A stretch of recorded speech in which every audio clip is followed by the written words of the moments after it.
In this video, we are going to solve this question from topology. Let R tau 1 and R tau 2 be two topological spaces such that tau 1 and tau 2 are co-finite and co-countable topologies. तो जो R tau 1 है वो हमें co-finite topology दे रखी है and R tau 2 co-countable topology दे रखी है. Okay तो co-finite topology का क्या मतलब है कि कोई सेट ओपन होगा इस टोपोलॉजिकल स्पेस में अगर ए कॉम्प्लीमेंट क्या है, फाइनाइट है. ठीक है. और को काउंटेबल का क्या मतलब है कि कोई सेट ओपन होगा इस टोपोलॉजिकल स्पेस में if a complement is countable. Okay so now let's see this. ए हमें एक सेट दिया हुआ है जिसमें कि आर माइनस ये सीक्वेंस की गई है. ठीक है. So this is a sequence और आर में से इस सीक्वेंस को घटा दिया गया तो ये जो सेट बन गया दिस इज ए. और इस ए के बारे में हमें बताना है क्या ये क्लोज्ड होगा इन दोनों टोपोलॉजिकल स्पेसेस में या नहीं. ओके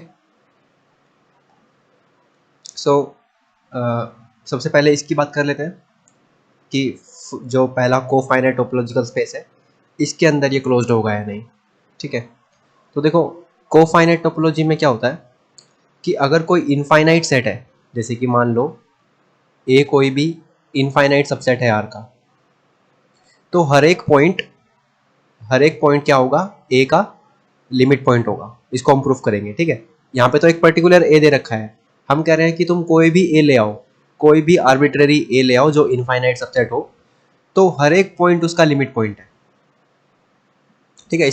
हर एक पॉइंट लिमिट पॉइंट है तो इसका मतलब क्या हो गया कि ए बार जो है वो आर हो गया.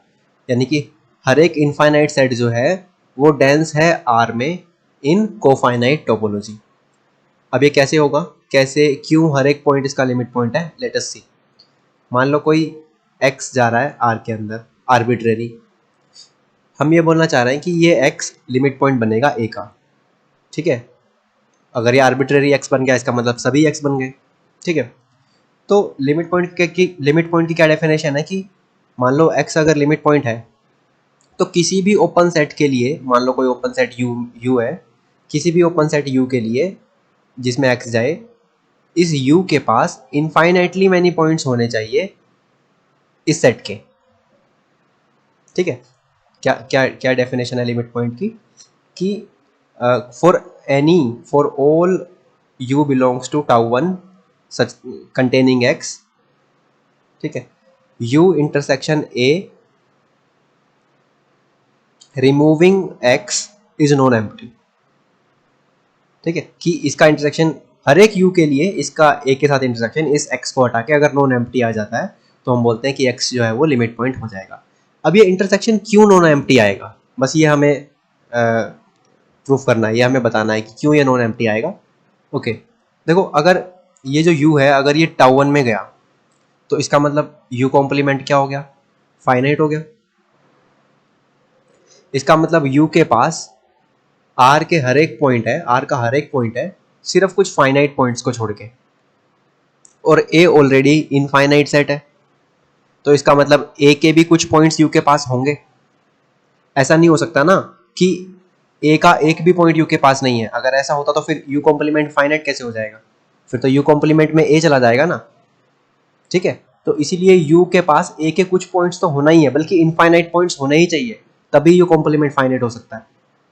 ठीक है. तो इसीलिए ये इंटरसेक्शन हमेशा नॉन एम्प्टी आएगी और इसीलिए हर एक पॉइंट, कोई भी पॉइंट वो लिमिट पॉइंट बन जाएगा a का, अगर a इनफाइनाइट सेट है तो. ठीक है. सो दैट मीन्स यहाँ पे भी एक इनफाइनाइट सेट दिया हुआ है तो इसका मतलब यहाँ पे भी हर एक पॉइंट इसका लिमिट पॉइंट है, r का हर एक पॉइंट इसका लिमिट पॉइंट है.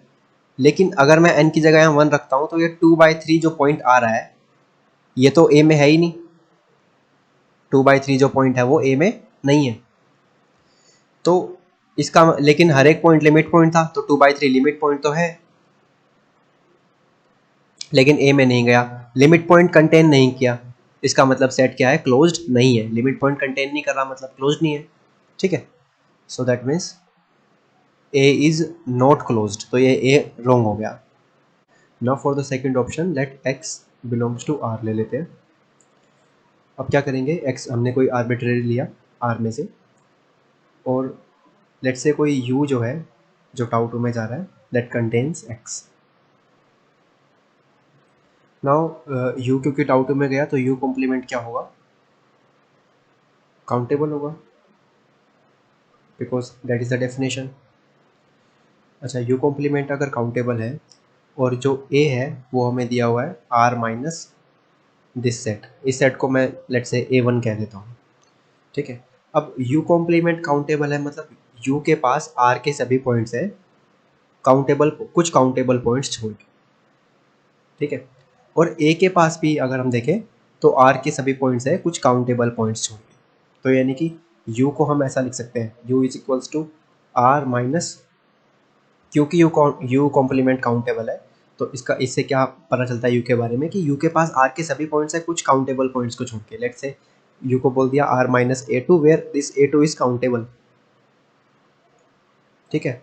और a के पास भी देखो r के सभी पॉइंट्स है कुछ काउंटेबल पॉइंट्स छोड़ के।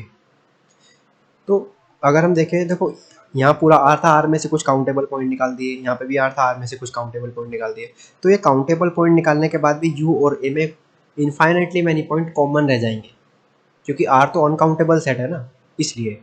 तो कोई भी x अगर ले रहा हूँ और कोई भी u ले रहा हूँ जो उस x को कंटेन करता है, तो उस u की इंटरसेक्शन a के साथ नॉन एम्प्टी आ रही है, यानी कि u intersection a removing x non empty आ रहा है। और ऐसा किसी भी x के लिए हो रहा है, मतलब कि हर एक x जो है वो लिमिट पॉइंट है, और हर एक x लिमिट पॉइंट है, इसका मतलब क्या है कि ये सेट भी डेंस है, इसमें भी डेंस था, इसमें भी था। अच्छा, हर एक अगर पॉइंट लिमिट पॉइंट है तो सिमिलरली फिर यहाँ पे भी वही आर्गुमेंट बन जाएगा कि 2/3 भी लिमिट पॉइंट है। अब 2/3 लिमिट पॉइंट तो है लेकिन सेट में तो नहीं गया, तो इसलिए ये सेट भी क्लोज्ड इसमें भी नहीं हुआ, तो इस टोपोलॉजिकल स्पेस में भी क्लोज्ड नहीं हुआ और इसमें भी क्लोज्ड नहीं हुआ। तो इसका मतलब neither of a and b neither of a and b are true. Okay, so that's it in this video and thank you for watching.